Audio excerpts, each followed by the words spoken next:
자, 그러면 우리 또 지금 새 시대 철학적으로 또 살펴보는 시간입니다. 함께 하시죠. 철학. 오랜만에 매불쇼를 찾아주셨습니다. 박구영 교수님, 박수로 맞이합니다. 안녕하세요. 반갑습니다. 박구영입니다. 아우, 진짜 오랜만입니다. 이제 좋은 시절이 왔으니까. 아, 그래. 아유, 진짜 근데 대통령 한 명 바뀌니까 세상이 바뀌네요. 바뀌어도 너무 많이 바뀌니까. 너무 바뀝니다. 사실은 진짜. 우리가 민주 진보 진영의 대통령으로서 네 번째잖아요. 네 번째잖아요. 네. 김대중 대통령, 노무현 대통령, 문재인 대통령. 네 번째인데 사실은 이제 김대중 대통령 때는 오래돼서 기억이 잘 안 나고요. 노무현 대통령하고 문재인 대통령 때는 국민과의 뭐 만남이나 기자회견 하면 불안불안했거든요. 하도 막 이렇게 씹고 그렇잖아요. 마타도 하고 그러니까 불안불안했는데 예. 지금은 불안하지도 않고 일단 조금 마타도 해도 신경도 안 쓰여요. 얼마나 편하고 좋습니다. 근데 보니까 근데 언제 또 바뀔지 모릅니다. 그래도 이번에도 비판하잖아요. 네, 비판해도 지금 비판이 좀 안 먹히는 안 거지. 먹히는 거죠. 예. 그리고 하지만 그 비판이 언젠가 또 먹힐 수 먹힌 날이 있기 오죠. 때문에 오죠, 그게 반드시. 쌓일 수가 있어요. 그래서 그렇죠. 비판하잖아요. 근데 지금까지 나온 비판 다 어처구니없는 비판이란 말이에요. 요거를 눌러줘야 돼. 그렇죠. 왜냐하면 이게 나중에 같이 터져 나오면 골치 아프다. 이거 준비를 해놔야죠. 항상 준비해놔야 돼요. 해 가야죠. 예. 편안한 마음으로. 건강한 비판이라면은 이걸 해소해 나가야 되고 그렇죠. 어처구니없는 비판이라면 싹을 잘라야 됩니다. 네네 맞아요. 예. 그 역할을 우리 교수님께서 잘 해주셔야 됩니다. 그런데 그래야 되니까요? 예, 그럼요. 해주셔야죠. 아무튼 좀 편안합니다. 네. 편안하고. 아유, 저도 너무 좋습니다. 네. 그래서 오늘은 어떤 이야기를 준비해 오셨습니까? 일단 그 마타도들 중에 두 가지가 제가 보기에는 좀 황당하더라고요. 저는 경제 전문가 아니고 철학하는 사람이잖아요. 네. 철학하는 사람 그러면 물가, 세상 이런 거 압니까 모릅니까? 일반적으로. 약간 좀 거리가 있는 느낌이죠. 그러니까 세상 돌아가는 것 중에서 돈하고 좀 거리가 멀 것 같고 네. 세상 이치를 잘 모를 것 같고 이런 느낌이 좀 있잖아요. 네, 맞습니다. 이치는 알아도 실물 경제는 잘 모를 것 같은 느낌 있잖아요. 네, 맞습니다. 실제로 그런 면이 없긴 있어요. 그런 제 입장에서 봤을 때 너무나 황당한 말이 두 가지가 있었어요. 네. 첫 번째는 물가 오르니까 민생 회복 소비 쿠폰 주지 마라. 맞아. 물가 오른다는 거야. 네. 뭐 그럴싸하지 않아요? 네. 돈이 많이 풀리면은 물가가 네. 오를 수 있으니까. 그러니까 네. 그럴싸하잖아요. 그럴듯합니다. 그러니까 이게 그럴싸한데 맥락이 없어요. 그러니까 컨텍스트는 안 맞아요. 텍스트만 보면 돈이 물가가 오르면 돈이 많이 풀리면 물가 오른다 맞잖아요. 맞죠. 텍스트는 맞아요. 텍스트는 근데 맞아. 컨텍스트가 안 맞아. 맥락이 안 맞아. 맥락이 없어. 컨텍스트는 안 맞는데 텍스트만 맞는 거 이거 맛이 같다고 하거든요. 그런 걸 또 맛이 갔다 그러니까. 맛이 간 사람들의 특징이에요. 잘 들어보세요. 맛이 간 사람들은 틀린 말은 안 해요. 맞는 말을 하는데 이 맥락이 안 맞는 거예요. 이 상황이 안 맞는 거예요. 함께 텍스트를 함께 하지 못하는 거예요. 그렇지. 그러니까 컨텍스트랑 맥락이고 맥락이랑은 CON이 앞에 붙잖아요. CON이 투게더란 말이거든요. 함께 텍스트를 공유한단 말이에요. 맥락이란 말 자체가. 네. 그러니까 맥락이 안 맞는다는 거예요. 지금은 물가 오르니 민생 회복 소비 쿠폰 주지 마라. 언뜻 들으면 텍스트를 맞는 말 같지. 네. 좀 이따가 우리 이광수 선생님께서 와서 설명해 주겠죠. 네. 그런데 상식적인 터들이 보면 지금 민생이 파탄났는데 파탄났어요. 파탄난 민생을 살리기 위해서 소비를 진작시켜야 되잖아요. 네. 우리가 쉽게 말하자면 동네에서 쿠폰을 사용해서 가게에 가서 뭐라 사야 되잖아요. 그렇습니다. 그래야 뭔가 민생계가 돌잖아요. 네. 돌다 보면 약간의 물가가 오를 수도 있지만 전체적으로 선순환 구조로 돌아서면 정부는 반드시 그걸 해야 되잖아요. 그렇죠. 근데 그걸 하지 말라고 떼쓰는 사람이 정신 나간 사람 아니에요? 정신 나갔죠. 전통시장 한 번만 가보면 정신 차릴 텐데. 그러니까 두 번째는 아유. 주택담보대출 한도 그리고 조건 강화를 했잖아요. 그래서 6억 원 이하로 못하게 했잖아요. 네. 근데 그거 보고 사다리 걷어차기다. 그렇지. 그거 매불쇼가 사전에 그냥 싹을 잘라버렸습니다. 사다리 걷어차기다. 네. 그래서 야 참 황당하다. 황당한 거야. 그러니까 네. 목마르다고 바닷물 먹이냐 한마디로 끝내버렸습니다. 그거 이제 대통령이 한 얘기 하더라고요. 네. 그러니까 대통령 말씀이 먼저 한 거예요? 아니면 최욱 씨가 먼저 한 저희 거예요? 쪽에서 먼저 최욱 씨 작품은 아니고 네. 이광수라고 하는 사람의 작품이고요. 그거를 그거를 이광수 선생님이 활약이 컸던 거예요. 화력이 대단해요. 이제 매부쇼 와서 홍보하시잖아요. 예, 진짜 화력이 대단합니다. 홍보했고 바로 조치가 나왔잖아요. 그렇습니다. 나 그때 좀 뿌듯했고 이광수 선생님 자랑스럽더라고. 아, 또 진짜 이광수 선생님이 여기 와서 말하고 다른 데서 말했는데 네. 그게 바로 정부에서 듣고 있다는 거. 아, 대통령이 알고 있다는 거. 나 눈물 나. 그리고 타운홀 미팅에서 그분 지켜내세요 칭찬하잖아요. 맞아. 이게 제대로 된 나라 아니에요? 나 진짜 눈물 난다니까. 그러니까. 그게 눈물 나요. 네. 그래서 진짜 그 이광수 모든 것들을 대통령이 뭐 어떤 루트로 보고받고 듣는지는 뭐 나는 솔직히 관심 없고요. 매불쇼다 이거 농담이고 그걸 다 알고 있고 그거를 신경 쓴다는 게 얼마나 감사한 일입니까? 그러니까 제가 이재명 대통령 후보 시절에 이재명 대통령이 가지고 있는 가장 큰 장점 중에 하나로 설명드린 적이 있어요. 여기 와서 네. 무슨 말하냐면 제가 연구실에 가잖아요. 네. 그 연구실 책이 많잖아요. 네. 많잖아요. 그렇습니다. 교수 연구실 가면 책이 쫙 들러 있잖아요. 학생들 들어오면 압박도 해야 되니까 책이 많잖아요. 농담이고요. 네. 책이 많잖아요. 그러면 대부분의 일반인들이나 학생들이 와 질문을 해요. 교수님 이 책을 다 읽었냐고. 그게 궁금한 거예요. 맞아요. 그러면 솔직히 말씀드리면 그 책 정도 읽어서 교수 되는 건 아니거든요. 더 많이 읽어야지. 교수를 하는 것은. 정말 읽어야 돼요. 그런데 그때 중요한 게 있어요. 책을 딱 보자마자 예를 들면 지금 제가 방금 앞에 받았는데 아까 이 정책 내용에 두고 한 국민이 지키는 나라. 근데 벌써 다 읽었어요. 이 짧은 시간에 읽을 수 있어요. 내용 물어보면 다 맞출 수 있어요, 제가. 오. 그러니까 이건 그러면 왜 가능한가 하는 거거든요. 네. 지식인이 되고 전문가가 되고 학자가 되면요. 이 책이 어느 부분을 읽어야 될지 정확히 알게 돼요. 오. 어떤 책은 1분 안에 읽기도 하고 어떤 책은 30분에 읽기도 하고 어떤 책은 1년 내에 읽어야 돼요. 그런 책 차이가 있는 거예요. 네. 그 책이 빨리 읽고 늦게 읽는다고 해서 수준이 차이가 있고 유용성이 차이가 있는 건 아니에요. 지금 나에게 그렇다는 것이지. 자, 그런데 똑같은 방식으로 이재명 대통령은 민심을 파악하는데 뛰어난 능력이 있어요. 아주 뛰어난 능력이 있어요. 타운홀 미팅 보면서 깜짝 놀랐어요. 어떻게 지금 우리가 하고 있는 일 다 듣고 있지? 맞아. 그것은 그분이 그래. 예전부터 네. 성남시장 시절부터 네. 주민들이 국민이 시민이 하고 있는 이야기 그중에 의미 있는 이야기 가치 있게 읽어야 될 이야기 빨리 읽어야 될 얘기 중점을 둬야 될 얘기를 순식간에 알아차리는 놀라운 능력을 타고났고 또 그런 능력으로 지금까지 정치를 해오신 거예요. 그리고 그걸 좋아해요. 좋아해요. 그게 그러니까 핵심이야. 우리가 해야 되지 뭐냐 필요한 얘기 있으면 해야 된다. 해야 돼. 오. 하면 돼요. 하면 알고 다 알아서 그렇지. 정보 처리하신다. 네. 그런 믿음이 있다는 건 얼마나 행복합니까? 아, 이거 제가- 좋아해. 맞아. 이광수 선생님이 와서 말씀하실 때 약간 과하다는 느낌이 살짝 있었거든요. 저봐, 이 악플러가 여기 있었다. 이광수 소장님 여기 있었어. 이재명 아니. 2주 됐다. 그 악플러 여기 있었네. 그러니까 제가 살짝 아, 네. 어휴, 내가 진짜. 좋아하는 이광수 선생님이 말하는데 네, 네. 이광수 선생님 저 요거도 먹겠는데 저봐, 약간 여기 있잖아. 예? 네. 네? 그럴 수 그런데 있죠. 네. 사실 정말 중요한 순간이었어요. 그렇습니다. 진짜 중요한 순간이었어요. 진짜 나는 그때 예. 정말 이거 잘못하면 큰일 나거든요. 타이밍. 타이밍이 너무 절묘했어요. 네. 아이고, 이광수 그래서- 올린 사람 여기 있었다. 죄를 근데 사하시고. 이광수 소장님은 진정성이 아. 있었고 맞아요. 지식이 있으니까 확신이 있었고 그렇죠. 그래서 내가 욕을 먹더라도 한 거예요. 근데 실제로 욕만 먹었지. 이거 먹었습니까? 욕만 먹었어요. 그건 몰랐습니다. 예, 욕을 어마어마하게 누가 먹었고 그러지? 매불쇼에 부르지 말라고 난리 그날 났었습니다. 방송에서 아, 그런데 실제로? 네. 그런데 8일 후에 이재명 정부가 거기에 응답을 하면서 이게 반전이 된 거예요. 이 부분에 관해서 아까 저 본론에 들어가기 전에 최고 앵커가 잠깐 그런 말씀하셨는데 우리 진영에 이 갈라치기 하는 경향이 있거든요. 약간씩 당대표 선거 때도 그렇고 뭐 그런 얘기 하지 말고 뭐 진영이 또 갈라치기 할 수 있는데 시끄러워지니까. 저는 이런 말씀을 드리고 싶어요. 잠깐씩 드러나는 차이가 없으면 우리는 동원되는 군부대가 아니거든요. 네. 서로 차이를 안고 함께 손을 잡고 가야지. 네. 우리 진정한 연대의 길로 가야 된다. 네. 라는 생각을 하고요. 그렇습니다. 아무튼 타운홀 미팅 음. 기자회견 할 때 이렇게 편하게 기자회견을 들을 수 있나 네. 하는 생각이 들었습니다. 네. 그런데 사다리 걷어차기. 사다리 거차기 하길래 사다리에 대한 철학적 좀 어려워도 될까요? 좀 쉽게 알려주세요. 그래도. 아니 진짜 지식인이면 쉽게 그래, 전달할 때 이게 쉽지 맞아요. 않아. 네. 그래서 사다리라고 하는 것은 사물로서 사다리가 있고 사물 이름으로 사다리가 있어요. 사람들은 은히 학문적 사고를 안 하면 사물하고 이름하고 중간에 이미지가 있어요. 다시 해볼게요. 첫 번째 사물이 있죠. 네. 이미지가 있죠. 네. 그다음에 뭐가 있죠? 이름이 있어요. 이름 또는 이건 로고스라고 해요. 언어가 있어요. 언어, 이미지, 사물이 있거든요. 네. 이 사다리란 사물을 직접 경험하지 않은 사람들도 있잖아요. 네. 네. 경험을 많이 하는 사람도 있고 네. 차이가 있어요. 많이. 음. 사다리 그러면 언뜻 생각하기에 일단 수직적입니까? 수평적입니까? 수직적이죠. 수직적인 경향이 있잖아요. 네. 그러니까 수직적인 어떤 그 메타포로 사용하는 거거든요. 그러니까 이미지상 기본적으로 수직적이에요. 네. 또 하나는 그러면 수평적일 때는 수평적인 문화권에서는 잘 사용하지 않겠죠. 그렇죠. 예를 들어서 불교에서는 해탈을 할 때 사다리를 쓸까 안 쓸까요? 안 쓸 안 것 쓰죠. 같아요. 절반에 도달할 때 안 쓰죠. 네. 안 쓰죠. 그러니까 불교에서는 예를 들자면 쓸 때 배를 써요. 배? 배를 타고 강을 건너요. 아. 그러면 열반에 이르신 거예요. 아. 다시 돌아올 필요 없잖아요.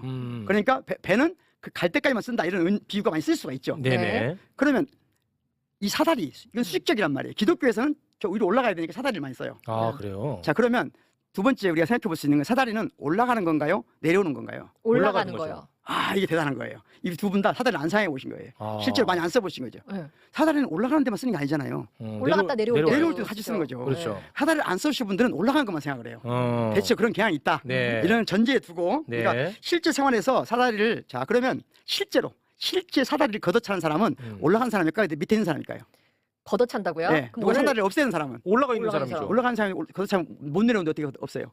그 위에가 좋은가 보지 뭐. 그 실제로 사용한 사람입니까? 실제 사용한 사람. 관념이 아니고 아 실제는 실제로 사다리를 사용해서 어딘가 올라간 사람은 사다리가 없어지면 죽는 큰일 거예요. 나지, 죽는 그게 거지. 죽는 거지. 어. 그러니까 사다리는 누가 걷어차요? 밑에 내려온 밑에 사람이. 밑에 있는 사람이 위에 있는 사람 해코지 할 때 그렇지, 그렇게 쓰는 거죠. 그런데 그러니까 이건 사다리를 실제로 사용하는 사람들은 사다리를 그런 식으로 은유로 쓰질 않아요. 아 무슨 말 하는지 알겠다. 네. 왜 이 말씀을 하시는지 몰랐는데 이제 알겠네. 예, 그런 걸 전제로 네네. 이 사다리에 대한 일반적인 사물 그 사용하는 사람의 이미지, 실제로 관념으로만 접한 언어로만 접한 사람의 차이가 있다. 네. 하는 전제에 두고 사다리 역사를 좀 가보자는 거예요. 제일 먼저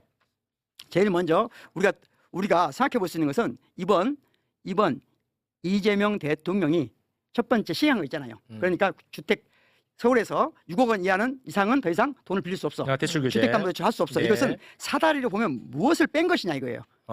그래서 이미지로 보면 사다리랑 크게 디딤대하고 버팀대로 돼 있거든요.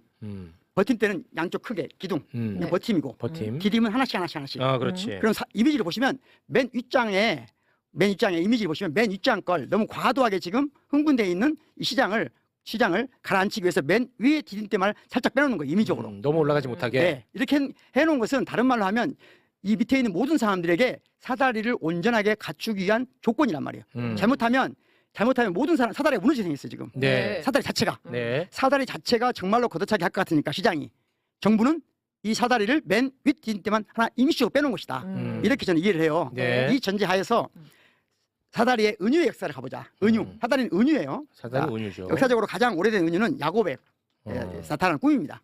성경에 나오는 구약에 나오는 거죠. 구약 창세기에 나오는 장면인데 야곱이 형 에서의 분노를 피해서 도망가는 꿈을 꿔요. 꿈속에 천사들이 이 사다리를 오르락내리락 한다는 말이 나와요. 오르락내리락 한다는 말은 이 사다리가 천상에서 지상에 있는 야곱에게 약속과 축복을 의미하는 겁니다. 그러니까 사다리라고 하는 것은 아주 오래된 기독교 사상이 생긴 것이고 기독교는 기본적으로 수직적이잖아요. 네. 이 수직적인 사상을 즉 야곱이 착하냐 나쁘냐 이게 중요한 게 아니고 실제로는 이 사다리는 천국에서 하느님이 야곱의 삶을 인간의 삶을 결정한다는 것. 즉 축복을 줄 것인가 저주를 줄 것인가를 결정하는 것으로 은유로 쓰였어요. 네. 그러니까 이것은 이때 사다리는 적어도 하느님의 뜻을 나타내는 겁니다. 네. 전통적으로는 그러니까 뭔가 천국으로 가는 세계관 이게 기독교 세계관이고 이 기독교 세계관에서는 처음에는 뭘 나타내냐 천상의 언어예요. 하느님의 언어인 겁니다. 네. 하느님이 축복을 줄 것인가 할 것인가를 모두 결정하는 거. 이때 중요한 건 뭐예요? 인간이 결정하지 않는다는 겁니다. 구원은 예정돼 있다는 것도 여기서 나온 겁니다. 그런데 이 시기보다 더 중요한 건 신약에서 사다리 은유가 나오거든요. 신약에서 사다리 은유는 굉장히 문맥을 읽어볼 필요가 있어요. 굉장히 중요하거든요. 하늘이 열리고 하느님의 사자들이 인자 예수 위에 오르락 내리락 하는 것을 보리라. 인자가 하늘이 예수예요. 열리고 하느님의 사자들이 예. 인자 위에 오르락 내리락 하는 것을 보리라. 야, 뭔 야, 말이야? 이거 아주 어마어마한 얘기거든요. 아, 이거 네. 어마어마해. 그러니까 신약과 구약의 차이를 명확하게 이해해야 되거든요. 구약은 읽어보시면 알겠지만 우리나라 지금 극우적 성향을 갖는 분들이 지나치게 구약 중심적으로 읽는다 그랬잖아요. 제가 네. 그런 말 한 적이 있거든요. 네. 저는 참고로 기독교인이 아닙니다. 네. 저도 없습니다. 그런데 네. 자 구약은 하느님이 모든 걸 결정해요. 신약에 이르면 하느님이 아니라 예수님이 사다리가 돼요. 사다리가 도구가 아니라 예수님 스스로가 도구가 되는 거예요. 이건 굉장히 놀라운 거거든요. 예수님은 그러니까 하늘과 땅 사이에 존재하는 거예요. 이어주는 역할을 그렇죠. 한다는 거죠. 삶과 죽음 사이에 있는 거예요. 네. 예수님은 살아있는 방식에 죽었고 죽어있는 방식에 살아계신 분이에요. 죽은 방식에 살고 살은 방식에 죽은 자. 그러니까 오히려 사이 존재. 그래서 온전히 야곱의 사다리는 야곱이 본 사다리, 꿈속에 꾼 사다리지만 이때 신약의 사다리는 예수님 그 자체예요. 그 자체야. 예. 그만큼 이건 무슨 의미냐? 그만큼 이제 절차가 과정이 목적이 된 시대라는 거예요. 사회과학적으로 이해하면. 이 좀 어려운 말인가요? 네, 어려워요. 네. 그러니까 예전에는 목적이 중요해요. 예전에 근본이 중요하고 뜻이 중요하죠. 네. 아니 지금은 과정이 중요하다는 거예요. 사이가 중요한 것이고 절차가 중요하다는 시기에 열린 거예요. 그리고 예수님은 그걸 사랑으로 메꾼 거예요. 그러니까 이 사다리는 사랑이에요. 곧 다른 말로 하면. 그러니까 굉장히 어려운 해석인데 네. 좀 너무 나가면 안 될 것 같아서. 네. 아, 이거 좀 더 나가다가는 요거는 CBS 됩니다. 그래서 조금 더 나가면 CBS. 참고로 저는 기독교는 아닙니다. 아닌데 네. 아무튼 이제 서양 철학을 하다 보면 예. 이걸 이해를 해야 되거든요. 이해를 해야 돼. 굉장히 중요한 현대 철학에서 가장 중요한 이 대목입니다. 이 대목이. 그래서 삼위일체를 설명하는 중요한 대목이기도 하고 중요한 대목입니다. 실제로는 불가능한 거잖아요. 어떻게 산자와 죽은 자가 같이 있어요. 부활이 그때 가능해요. 그것을 철학적으로 해석할 때 중요한 대목인데 사다리란 다른 말로 하면 이제 모든 걸 연결시키는 사이, 과정, 그리고 그 사랑이라는 거예요. 그 예수님이고 이런 식으로 사다리의 은유가 바뀌는데 네. 그러다 보니까 중세 때는 이 사다리를 실제로 예수님의 뜻을 이해 못하고 실제로 이거 프로세스를 정해요. 막 그래서 3단계에서부터 네. 신과 합일되는 것으로 이해하거든요. 어. 신과의 합의를 위해서 3단계가 필요하다, 5단계가 필요하다, 6단계가 필요하다, 18단계가 필요하다, 36단계가 필요하다. 온갖 그런 사다리론이 중세를 온통 먹칠합니다. 그러니까 그 중에 뭐 여러 가지 많아요. 수없이 많아요. 그러니까 기독교 사상에서는 기본적으로 수직적인 사상이고, 수직적인 사상에서 처음에는 목적, 근본, 뿌리, 하느님이 중요했던 시기에서 과정, 절차, 사랑 이걸 중시하기는 시기로 넘어왔는데 사실 중세는 그걸 이해하지 못했다. 자, 여기까지가 가장 오래된 사다리의 메타포예요. 네. 메타포인데 현대에 오면 이제 네. 사다리를 사용해보지 않는 사람이 등장하기 시작해. 예. 사다리를 사용해보지 않는 사람들이 대표적으로 루드비히 비트겐슈타인이라는 철학자가 있습니다. 들어보셨나요? 네, 들어봤죠 이름은. 네, 들어봤죠? 네. 유명한 책 중에 논리철학 농고라는 책과 철학적 탐구라는 두 권의 책을 썼는데 논리철학 농고 마지막 부분에 유명한 말이 있어요. 말할 수 없는 것에 대해서는 침묵하라. 말할 수 없는 것에 대해서는 침묵하라. 침묵하라. 이런 유명한 말이 있습니다. 예, 물론 저는 이제 좀 반대되는 철학하는 사람인데 네. 어쨌든 이분이 우리가 사용하는 도구는 사다리다 이거죠. 그래서 내가 많은 언어를 사용해서 또는 도구를 사용해서 예를 들면 방법을 이용해서 수영을 하는 방법을 막 배웠어요. 막상 수영하게 됐으면 이제는 그 도구는 필요 없지 않느냐. 내가 막 이제 언어를 사용해서 어떤 문제를 깨우칠 수 있는 단계까지 갔어요. 그럼 그 언어에 구속되지 말아야 된다는 거거든. 그러니까 이분은 일종의 철학적 문제를 이해하고 해결하는 과정에서 사용된 개념이나 방법은 일정한 수준에 이르면 버려야 된다는 거예요. 그러면서 사다리를 걷어차야 된다는 그런 명제를 주장해요. 그러다 보니까 이 사다리 걷어차기가 서양에서 과학 철학하신 분들, 심리 철학하신 분들, 조금 엄밀한 과학적인 어떤 입장으로 철학하신 분들이 가장 좋아하는 은유가 됐어요. 좋아하는 은유가 됐어요. 은유가 됐다. 네, 그러니까 예를 들자면 내가 평상시에 어딘가에 도달하기 위해 사용한 수단을 도달했으면 버리라는 거예요. 네. 그러니까 저는 이게 이제 사다리 걷어차기 은유인데 솔직히 말씀드리면 제가 이걸 처음 대학 다닐 때 봤거든요. 대학 다닐 때 딱 보고 황당하다는 생각이 들었어요. 이분이 사다리를 안 타봤나 보다. 비트겐슈타인이 아까 말했잖아요. 네네. 올라가다 내려오는 게 중요한데 내려올 생각을 안 하시는 분이구나. 그러니까 예를 들자면 불교식으로 말하면 깨달음을 한 번에 얻었어요. 돈수라고 있잖아요. 네. 불교에서 돈수 깨달음이 있었어요. 네. 그러면 다시 또 깨달아야 될 필요가 있나 없나요? 뭐 필요 없죠. 없다고 생각하는 사람들이 돈수예요. 돈수. 점수는 깨달았어도 사람은 다시 또 어떻게 돼요? 끝없이 깨달아야 돼. 끝없이 깨달아야 돼. 끝없이 정진해야 된다. 네. 그러면은 계속 사다리가 필요한데. 그렇죠. 내렸다 올랐다 해야 되니까. 근데 근데 그걸 비트겐슈타인은 걷어차면? 그냥 걷어차라고 해버려. 그렇지. 그러니까 제가 보기엔 비트겐슈타인은 사다리를 안 타본 안 사람이다. 타봤어. 내가 개인적으로 어렸을 때 그렇게 생각했어요. 예를 들면 알버트 까미는 시지프스 신화를 하잖아요. 우리 삶은 뭐예요? 끝없이 오늘 바위를 들고 산 올라가요. 정상에. 그 다음 날 되면 어떻게 되죠? 다시 내려오죠. 다시 또 올려야 되잖아요. 네. 아니 어제 그렇게 열심히 공부했다고 해서 오늘 다 됩니까? 안 또 다시 되죠. 공부해야지. 네. 어제 방송 잘했다고 오늘 방송 잘합니까? 그건 아니지. 오늘 다시 해야 되지. 네. 계속 수양을 해야 돼. 계속. 현실적인 철학은 네. 사다리 걷어차기라는 은유를 쓰지 않아요. 오히려 시지프스 신화가 더 중요하지. 예? 비트겐슈타인은 인생을 너무 쉽게 생각했어. 너무 그렇죠? 공부를 잘했어. 너무 쉽게 생각했어. 그러니까 공부를 잘했지만 사다리는 실제로 안 타본 사람인 거예요. 그러니까 사다리 걷어차라고 말해. 말을 한 거지. 제가 보기에는 이건 오만한 정말 거지, 오만해. 오만한 철학입니다. 그러네요. 오만한 철학. 네. 비트겐슈타인은 오늘부터 비트겐슈타인을 제가 걷어차겠습니다.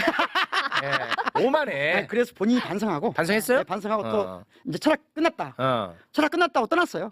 나중에 이제 그래서 학교가 선생님을 하거든요. 선생님 해보니까 안 되는 거야. 안 돼, 다시 돌아와야 돼. 다시 돌아왔지. 그럼.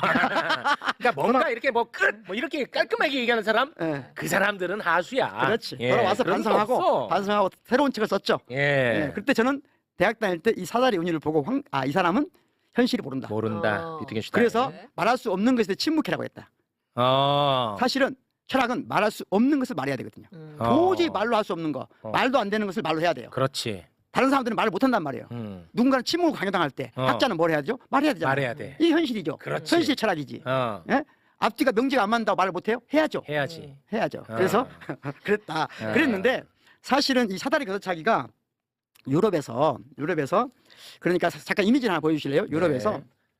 이런 일이 있었어요. 잘 보시면 저 위에 맨 위에 보면 다시 말하면 저기 영국이라고 생각해봐요. 영국이 네. 밑에 있는 나라들, 캐나다, 뉴질랜드 이런 나라들을 걷어차고 있어요.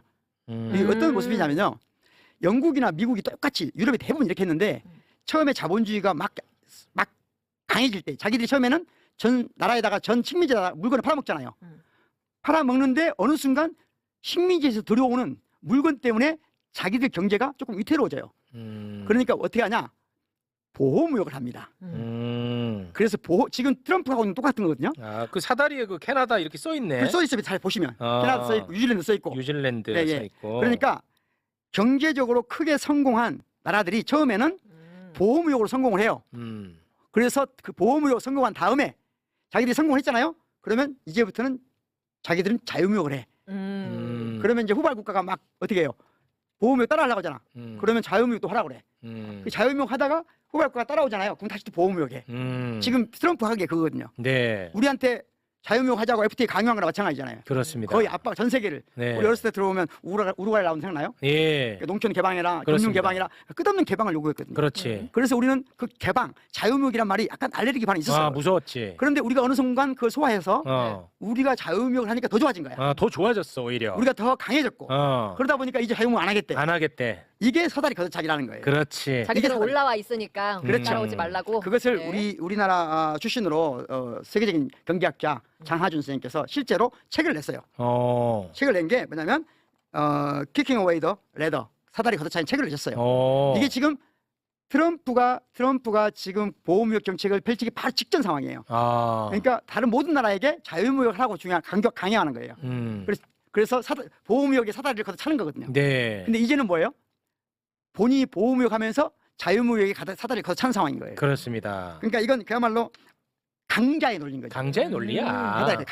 강자들이 사용하는 논리예요. 예. 자, 그러면 이제 마지막으로 핵무기도 다 그 사다리 걷어차기 아닙니까? 핵무기도 솔직한 얘기로. 그렇죠. 지들도 핵무기 다 버린 다음에 핵무기 못 만들게 해야지. 지들은 막 수없이 갖고 있으면서 핵무기 못 만들게 하는 거 아닙니까? 그렇죠. 자, 그러면 자식들.